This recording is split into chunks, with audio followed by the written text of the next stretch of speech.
ಅದು ಕಾಂಗ್ರೆಸ್ನ ಈಗಿನ ನಕಲಿ ಕಾಂಗ್ರೆಸ್ ಇದೆಯಲ್ಲ, ನಕಲಿ ಕಾಂಗ್ರೆಸ್ ಮಾಡ್ತಿರೋ ಕಾರ್ಯಕ್ರಮ, ಅದು ಅಸಲಿ ಕಾಂಗ್ರೆಸ್ ಅಲ್ಲ. ಅದು ಗಾಂಧೀಜಿಯವರು ಅವತ್ತೇ ಹೇಳಿದರು, ಕಾಂಗ್ರೆಸ್ನ ವಿಸರ್ಜನೆ ಮಾಡಿ ಅಂತ ಹೇಳಿ. ಹೆಸರಿನಲ್ಲಿ ಕಾಂಗ್ರೆಸ್ ಹೆಸರಿನಲ್ಲಿ ಎಷ್ಟು ಓಳಾಯಿತು ಕಾಂಗ್ರೆಸ್ಸು? ಒರಿಜಿನಲ್ ಕಾಂಗ್ರೆಸ್ ಇದೆಯಾ? ಸ್ವಾತಂತ್ರ್ಯಕ್ಕೆ ಹೋರಾಟ ಮಾಡಿದಂಥ ಕಾಂಗ್ರೆಸ್ಸು ಎಷ್ಟೆಷ್ಟು ಓಳುಗಳಾಗಿದೆ? ಒರಿಜಿನಲ್ ಕಾಂಗ್ರೆಸ್ ಇದೆಯಾ? ಯಾವ ಕಾಂಗ್ರೆಸ್ ಇದು? ಇದು ಈಗಿರೋ ಕಾಂಗ್ರೆಸ್ಸು ಕರ್ನಾಟಕದಲ್ಲಿ ಆಲಿಬಾಬಾ ಮತ್ತು 40 ಮಂದಿ ಇತ್ತಲ್ಲ, ಆ ಕಾಂಗ್ರೆಸ್ ಇದು. ಜನಗಳ ಪರವಾಗಿ ಕೆಲಸ ಮಾಡೋ ಕಾಂಗ್ರೆಸ್ ಇದು. ಏನೋ ಅದು ಎಂಥದ್ದು ಮಾತೆತ್ತಿದರೆ ಇಂಥದ್ದು ನಿಮ್ಮ ಗ್ಯಾರಂಟಿ ಕೊಡ್ರಪ್ಪ, ಇನ್ನೂ 2,000 ಜಾಸ್ತಿ ಕೊಡಿ, ನಾವೇನು ವಿರೋಧ ಮಾಡಲ್ಲ, ಇನ್ನೂ 2,000 ಜಾಸ್ತಿ ಕೊಡಿ. ಆದರೆ ತೆರಿಗೆಯನ್ನು ಯಾವ ರೂಪದಲ್ಲಿ ಹಾಕ್ತಾ ಇದ್ದೀರಿ ಮಾಹಿತಿ ಇಡಿ ಜನಗಳ ಮುಂದೆ.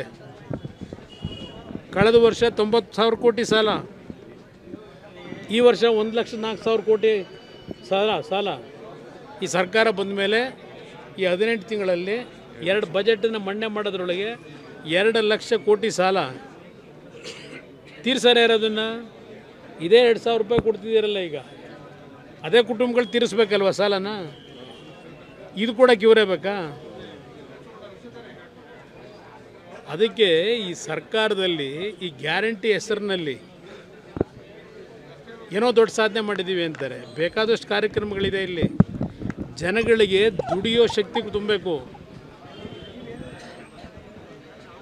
ಆ ಕಾರ್ಯಕ್ರಮಗಳು ನಾವು ಕಾಣ್ತಾ ಇಲ್ಲ. ಡೆವಲಪ್ಮೆಂಟ್ ವರ್ಕ್ ಇಲ್ಲ, ಕ್ಯಾಪಿಟಲ್ ಎಕ್ಸ್ಪೆಂಡಿಚರ್ ಇಲ್ಲ, ಸರ್ಕಾರದ ಆಸ್ತಿಯನ್ನು ವೃದ್ಧಿಗೊಳಿಸ್ತಕ್ಕಂಥ ಕಾರ್ಯಕ್ರಮ ಇಲ್ಲ.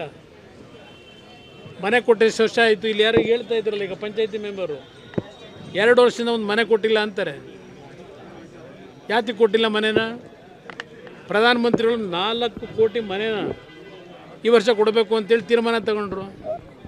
ಕೇಂದ್ರ ಸರ್ಕಾರದಿಂದ ಕೊಟ್ಟಿದ್ದಾರೆ. ಆದರೆ ಇಲ್ಲೇನು ಮಾಡ್ತಾ ಇದ್ದೀರಿ? ಇದು ಬರೀ ಗಾಂಧೀಜಿ ಹೆಸರನ್ನ ಹೇಳಿದ್ರಾಗಲ್ಲ.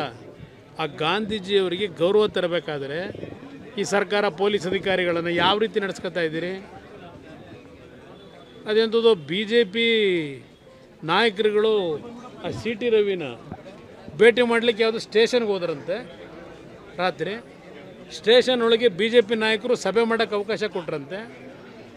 ಅದಕ್ಕೆ ಒಬ್ಬ ಅಧಿಕಾರಿನ ಸಸ್ಪೆಂಡು.